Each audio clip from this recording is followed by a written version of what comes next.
अस्सलामु अलैकुम मेरे मुस्लिम भाइयों, आपका मेरे ईमान वाक़यात चैनल में आने के लिए शुक्रिया। रात का गहरा अंधेरा मक्का की गलियों पर छाया हुआ था।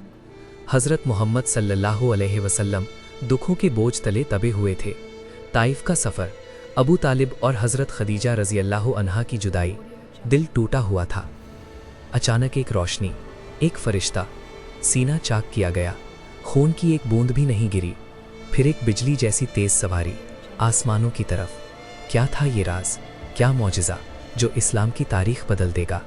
देखिए उस रात की हैरत अंगेज़ कहानी जो ईमान की बुनियाद हिला देगी। बिस्मिल्लाहिर्रहमानिर्रहीम।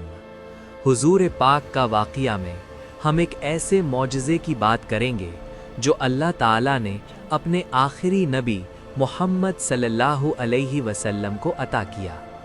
ये है वाक़िया-ए इसरा और मेराज।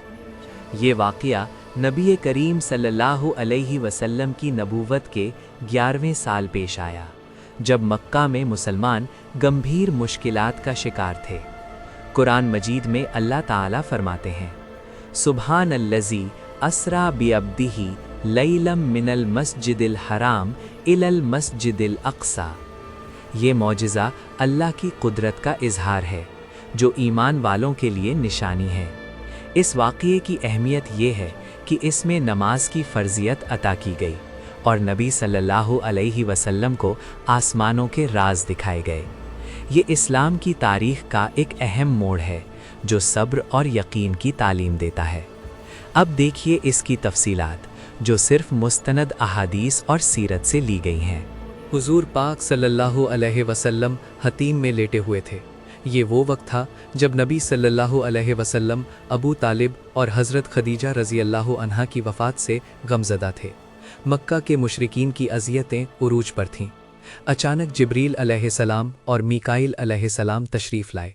उन्होंने ज़मज़म का पानी लिया और नबी सल्लल्लाहु अलैहि वसल्लम का सीना चाक किया, दिल निकाल कर धोया, हिकमत और ईमान से भर दिया। खून की एक बूंद भी नहीं गिरी। ये था वो पाकीज़गी का अमल जो अल्लाह की तरफ से था। नबी सल्लल्लाहु अलैहि वसल्लम ने फरमाया, मैं जाग रहा था, ये सब कुछ जागते में हुआ। दिल में एक अजीब सुकून आया। फिर जिब्रील अलैहिस्सलाम ने एक सफ़ेद सवारी पेश की जो बिजली से तेज़ थी। इसका नाम बुराक था। बुराक पर सवार हुए और सफ़र शुरू हुआ मक्का से बैतुल मुक़द्दस की तरफ। रास्ते में क्या क्या राज खुलेंगे, तनाव बढ़ता जा रहा है। बुराक की रफ्तार ऐसी थी कि कदम की जगह निगाह की हद तक पहुंच जाती। नबी सल्लल्लाहु अलैहि वसल्लम बैतुल मुक़द्दस पहुंचे, जहां मस्जिद अक्सा में बुराक को बांधा। ये वही जगह थी जहां अंबिया की रूहें जमा थीं। नबी सल्लल्लाहु अलैहि वसल्लम ने अंबिया की इमामत की और 2 रकात नमाज अदा की। आदम, मूसा, ईसा अलैहिमुस्सलाम समेत सब ने पीछे खड़े होकर नमाज पढ़ी। ये था वो लम्हा जो अल्लाह की वहदानियत का इजहार था। जिब्रील अलैहिस्सलाम ने एक प्याला दूध और एक शराब का पेश किया। नबी सल्लल्लाहु अलैहि वसल्लम ने दूध चुना। जिब्रील ने फरमाया, आपने फितरत का इंतखाब किया। अब आसमानों की तरफ सीढ़ियां खुली। क्या देखेंगे नबी सल्लल्लाहु अलैहि वसल्लम? मेराज का असली सफ़र अब शुरू हो रहा है। दिल की धड़कनें तेज़ हो रही हैं। पहले आसमान पर पहुंचे, दरवाज़ा खुला, आदम अलैहिस्सलाम मिले। उन्होंने नबी सल्लल्लाहु अलैहि वसल्लम का इस्तकबाल किया और दुआ दी।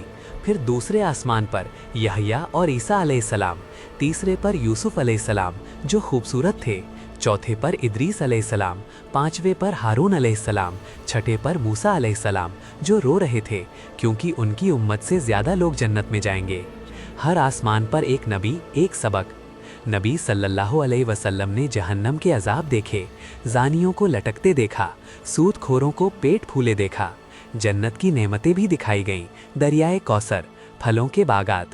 तनाव उरूज पर है, क्या आगे होगा? जिब्रील अलैहिस्सलाम आगे बढ़ रहे हैं। 7वें आसमान पर इब्राहीम अलैहिस्सलाम बैतुल मामूर के पास टेक लगाए बैठे थे। ये वो जगह है जहां फरिश्ते इबादत करते हैं। फिर जिब्रील अलैहिस्सलाम ने कहा, यहाँ से आगे मैं नहीं जा सकता। नबी सल्लल्लाहु अलैहि वसल्लम अकेले आगे बढ़े, सिदरतुल मुंतहा तक पहुँचे, जहाँ पेड़ की पत्तियाँ हाथी के कानों जैसी, फल घड़ों जैसे। वहाँ से अल्लाह ताला ने कलाम किया। 50 नमाजें फ़र्ज़ की गईं। वापसी पर मूसा अलैहिस्सलाम ने मशवरा दिया, अपनी उम्मत के लिए कम करवाएं, वो बर्दाश्त नहीं कर सकेंगी। नबी सल्लल्लाहु अलैहि वसल्लम बार बार वापस गए। आखिर में 5 नमाजें रह गईं जो 50 का सवाब देंगी। ये था वो लम्हा जो उम्मत के लिए रहमत बना। अब वापसी का सफ़र, क्या लोग यकीन करेंगे? ये था वाक़या-ए इसरा और मेराज जो अल्लाह की निशानी है। नबी सल्लल्लाहु अलैहि वसल्लम ने वापस आकर कुरैश को बताया तो उन्होंने मजाक उड़ाया। हज़रत अबू बकर रज़ी अल्लाहु अन्हु ने फ़ौरन तस्दीक की, इसीलिए सिद्दीक कहलाए। इस वाक़ये का सबक ये है कि ईमान अल्लाह पर मजबूत रखो, मोजिज़ात पर यकीन करो। नमाज मुसलमानों की मेराज है जो अल्लाह से मुलाकात कराती है। आज की दुनिया में जब मुश्किलात आएँ तो याद करो ये वाक़या, सब्र करो, नमाज कायम करो। अल्लाह से दुआ है कि हम सबको इस वाक़ये से सबक मिले और हमारी नमाजें कबूल हों, आमीन। ये था वाक़या-ए इसरा और मेराज जो अल्लाह की निशानी है। नबी सल्लल्लाहु अलैहि वसल्लम ने वापस आकर कुरैश को बताया तो उन्होंने मजाक उड़ाया। हज़रत अबू बकर रज़ी अल्लाहु अन्हु ने फ़ौरन तस्दीक की, इसलिए सिद्दीक कहलाए। इस वाक़ये का सबक ये है कि ईमान अल्लाह पर मजबूत रखो, मोजिज़ात पर यकीन करो। नमाज मुसलमानों की महराज है जो अल्लाह से मुलाकात कराती है। आज की दुनिया में जब मुश्किलात आएँ तो याद करो ये वाक़या, सब्र करो, नमाज कायम करो। अल्लाह से दुआ है कि हम सबको इस वाक़ये से सबक मिले और हमारी नमाजें कबूल हों, आमीन। इस्लामिक बात को शेयर करें और मेरे चैनल को सब्सक्राइब करें और वीडियो को लाइक करें। अस्सलामु अलैकुम मेरे भाइयों, मिलते हैं अगली वीडियो में।